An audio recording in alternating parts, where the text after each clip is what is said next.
निधि के पापा के गुजर जाने के बाद सारी जिम्मेदारी उसकी मां के कंधों पर आ गई थी। परिवार के अन्य रिश्तेदारों ने मदद करने की बजाय किनारा खींच लिया।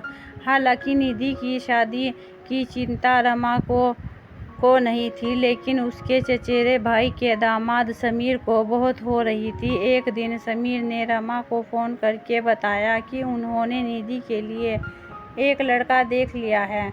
समीर ने रमा को लड़का और घर देखने के लिए बुलाया। रमा जब उसके घर पहुंची तो वह देखकर दंग रह गई।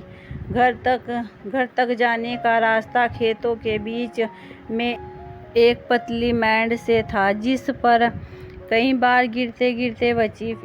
घर कच्चा और टूटा फूटा था और घर की महिलाएं अंदर से घूंघट में झांक रही थी। लड़का बदसूरत, काला और ना तो बोलने की तमीज थी, ना ही कोई शिष्टाचार। रमा ने लड़के से पूछा कि वह क्या करता है, तो उसने बताया कि वह पॉलिटेक्निक कॉलेज में प्रथम वर्ष में पढ़ रहा है। रमा थोड़ी देर में वापस जाने का फैसला किया और समीर भी उसके साथ उठकर चल दिया। कुछ दिन बाद समीर ने रमा से कहा कि रिश्ता पक्का कर लीजिए और जल्द ही सगाई कर दीजिए। रमा ने जवाब दिया कि अभी निधि की परीक्षा पूरी नहीं हुई है। समीर ने जोर देकर कहा कि लड़की को पढ़ाई लिखाई के बाद नौकरी नहीं करनी है, उसे तो शादी के बाद गांव में चूल्हा चौका करना है और बच्चे पालने हैं। रमा का पारा गर्म हो गया और वह क्रोध होकर बोली,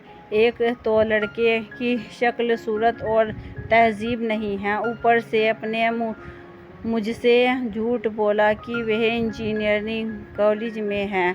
उसके कई एहसान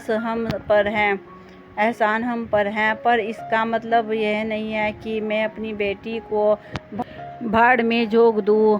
आपको पता है निधि दिल्ली यूनिवर्सिटी में पढ़ रही है, उसके पापा नहीं है तो क्या हुआ, उसकी माँ भी जिंदा है। समीर भी गर्म होकर बोला, देखता हूँ कौन इससे शादी करता है। यह कहकर उन्होंने सारे संबंध तोड़ दिए।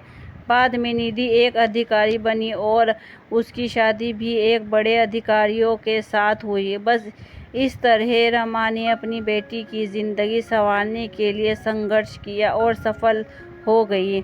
अगर आपको हमारी कहानी पसंद आए तो लाइक कीजिए, शेयर कीजिए, सब्सक्राइब कीजिए।